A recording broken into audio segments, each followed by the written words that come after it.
vlog. Today in this vlog we'll be discussing the constructedness and media representation. And this video is for the charity channel of Pies, Gurong Vlogger ng Quake. So please do not forget to subscribe to him. And also like this video.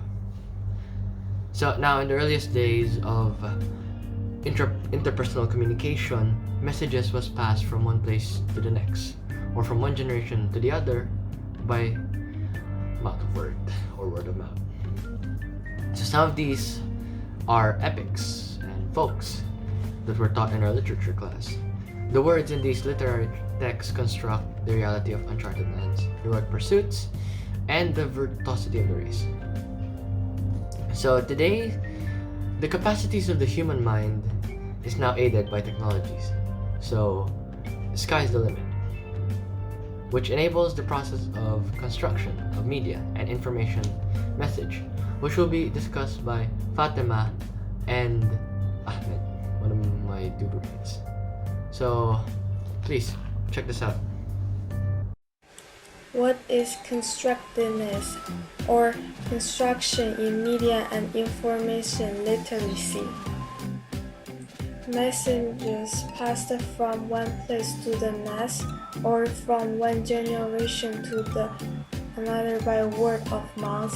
Today, the capacity of human mind, aided by technology, enable the sources called construction of media and information message. The media included from more than word to constructed a more complex reality of society. Media and information always start from somewhere like observation or idea, and then little by little we turn that idea and create our own media and express ourselves, something like that. Representation are the result or creation of construction.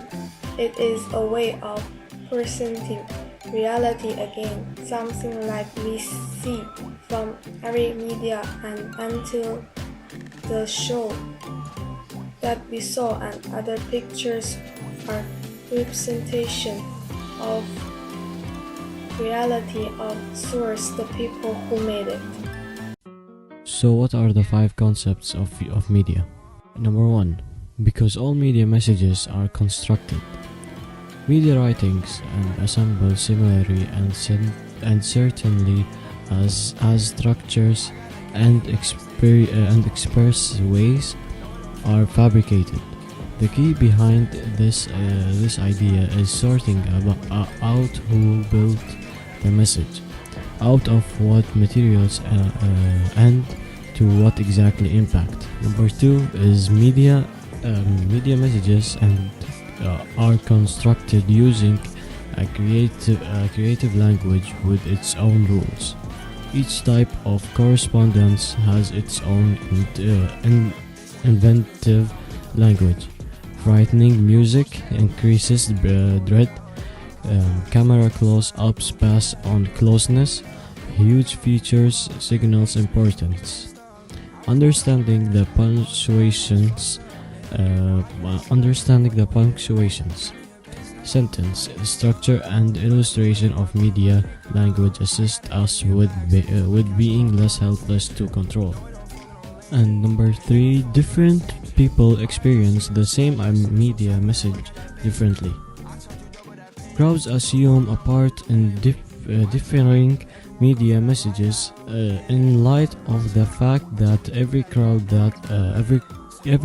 part brings to the message an expressional arrangement to life encounter. Contrast in age, sex, schooling, and social childhood will create experiential translation. Number 4 is media have embedded values and points of view. Since they are developed, media messages convey a subtext of who and what it is significant.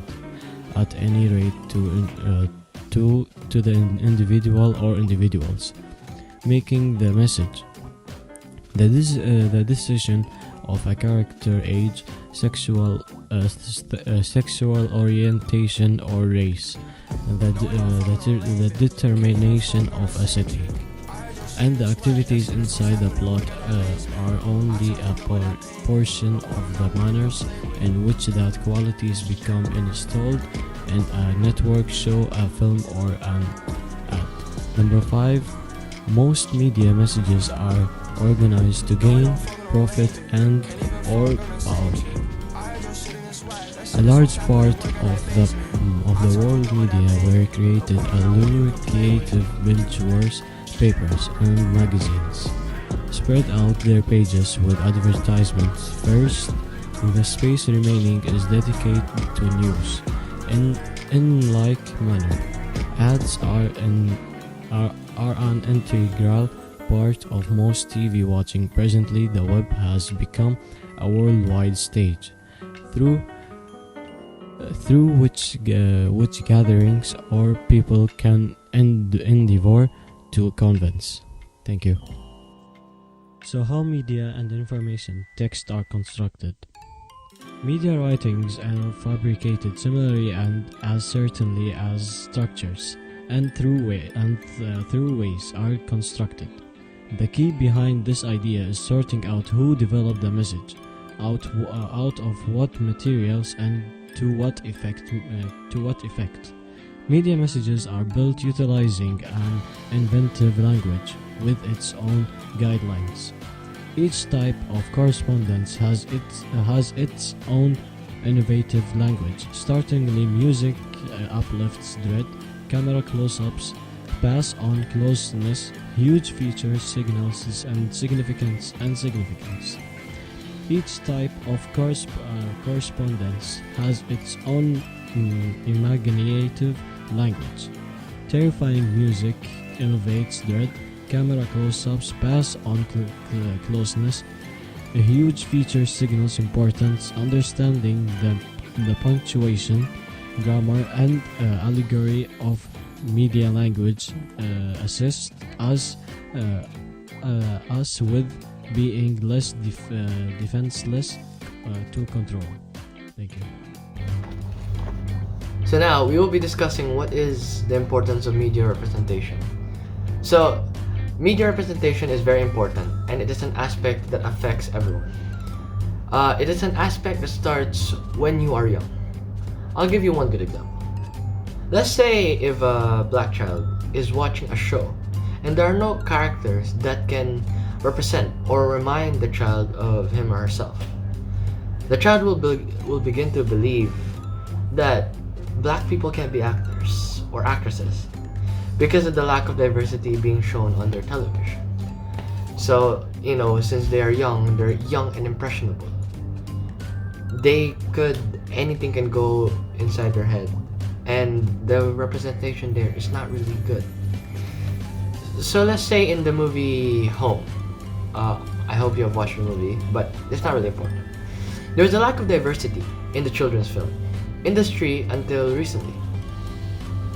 And there's a lack of character that represent black kids. So when Home was released, little girls were excited to finally see someone that reminded of them. And this is why representation matters, because in our world, especially in the film industry, mostly actors are white most of the time. It is better to have different races, so when people are watching, it can have a good impression on them. It will have a good representation. It can show that not only Americans or white Americans can be actors, even black Americans, natives, Africans, they can all be actors. Next is, women in the media are oftentimes degraded because of the ways that they carry themselves and their actions. Celebrities like Nicki Minaj and Beyonce are positive role models for not only African American women, but for women of all ethnic groups. Even though both women are positive role models, there are still few negative things that people discuss.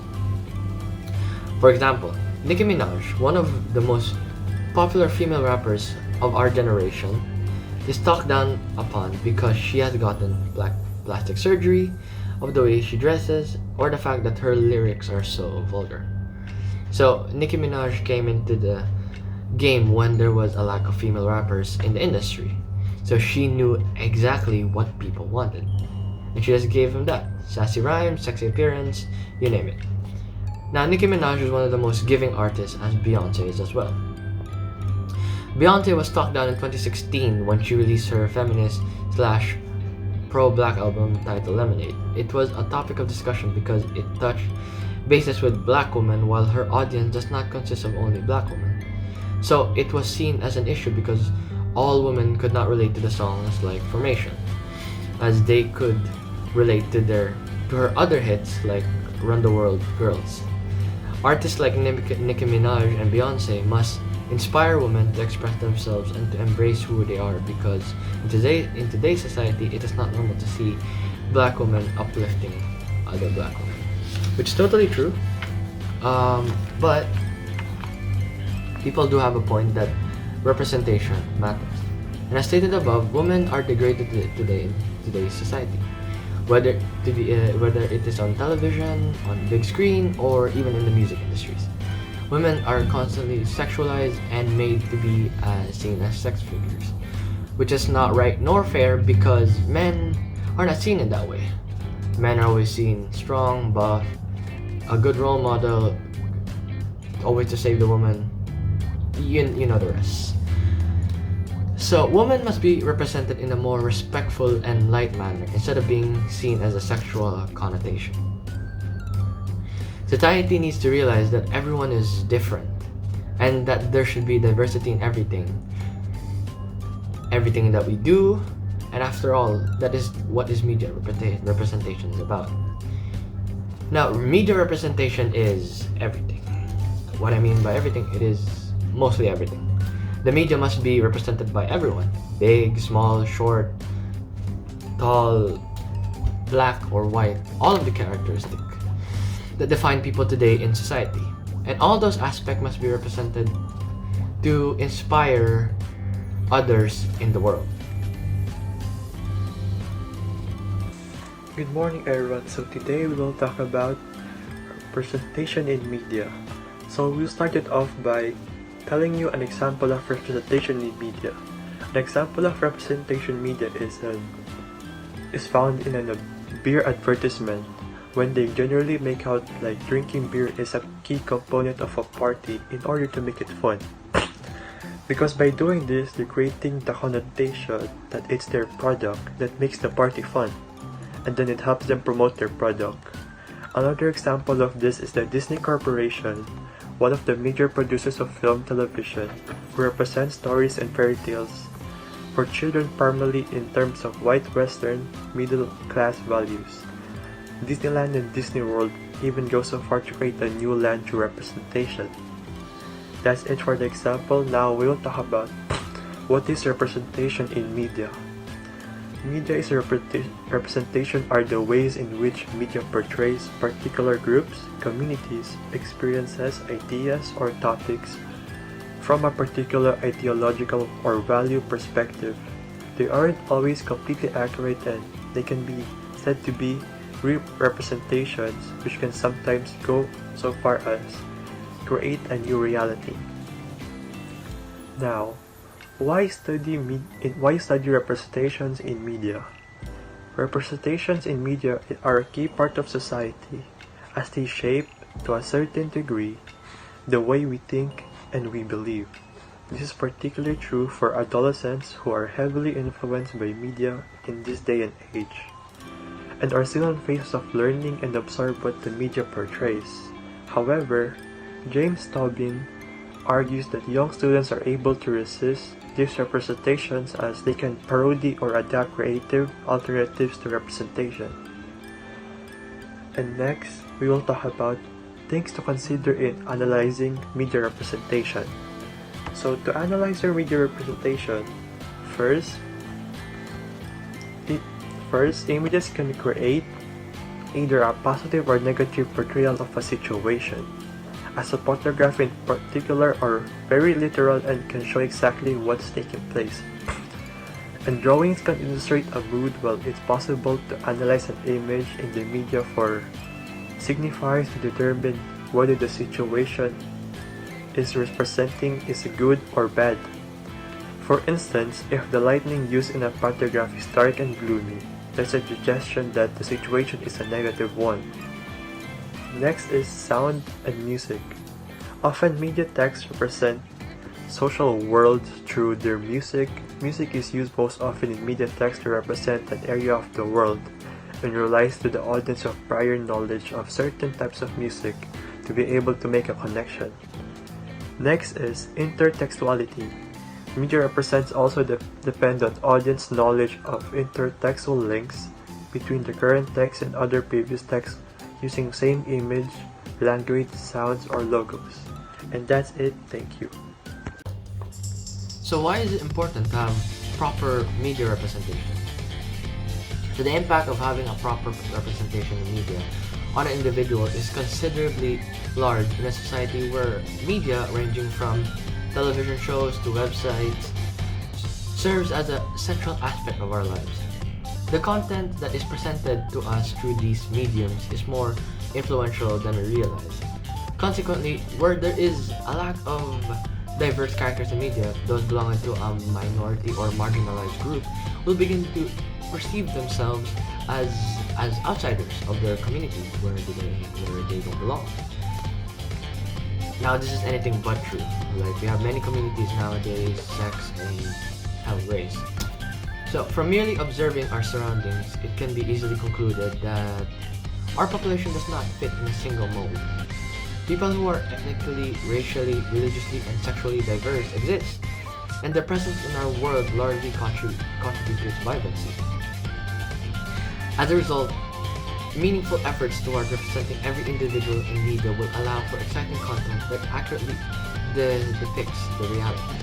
Now, this is very true, since YouTube is a good way to represent yourself. It is a huge platform. You can leave an impression in YouTube. Now, aside from portraying our world through a realistic lens, representation in media also allows those belonging to a minority and marginalized groups to feel validated for who they are by being depicted in a positive light. They can distance themselves from stereotypes and other prejudices, allowing them to gain confidence in themselves. Even by producing or introducing characters that are not the epitome of perfection, but still portrayed in a positive context, individuals can gain comfort knowing that they are not isolated, that there are other people like them out in the world, and they are facing certain difficulties in life. The benefits of increasing inclusivity in media substantially outweigh the disadvantages, if any disadvantages even exist. By actively making efforts to improve diversity in media, content creators will be successful in reproducing the world as it is. More importantly, they will give individuals opportunities to find joy through characters they can relate to. So lastly, how is text information and media are formally and informally produced, organized, and disseminated? So let us first begin. What is formal text? Formal text refers to the flow of official information through proper, predefined channels and routes. The flow of information is controlled and need proper, predefined channels and routes. So, formal communication allows hierarchical structure and chain of command. The structure is typically top-down from leaders in various departments and senior staff in the organization, which is funneled down to lower-level employees. Employees are bound to follow formal communication channels while performing duties. So, formal communication is considered effective as it is a timely and systematic flow of communication. Now, what is informal communication or text? Informal communication refers to multi-dimensional communication. Informal communication moves freely. It is not really controlled within the organization, and it's not bound by predefined channels and communication lines. Informal communication is particularly quick. So it's a far more relational than formal communication, and is by nature a very, very natural form of communication, as people interact with each other freely and can talk about diverse range of topics, often extending outside of their work group. A good example of this is, let's say, your friend, you're talking to him. You won't formally introduce yourself every time, of course for the first time, but if you've known him for a while, you'll just have a casual conversation. Like, you'll just start off with, hey, how are you? Like, what are you doing? Like, well, what is this and what is that? So,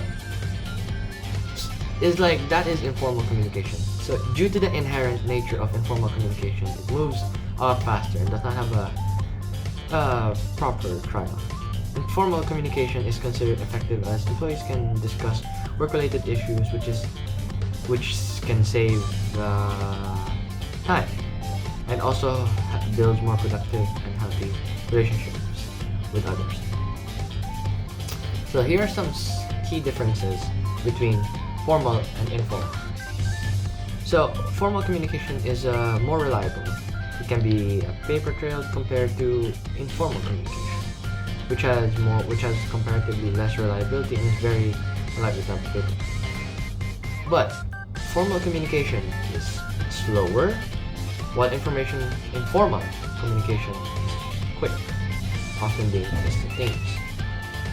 Now, information through formal communication is only through predefined channels, whereas information through informal communication can move freely. Can really move freely. So some types of formal communication or formal text can be memos, handouts, letters, presentation, and etc. Now, some types of informal communication can be gossip. It can also be a cluster or a probability chain through a lot of people. Now beyond. And that'll be it. I hope you have enjoyed the vlog and learned some new information. Please don't forget to subscribe, like, comment, and share. Please leave us a comment and know what you think of the vlog. And we hope to see you in the next one. Bye.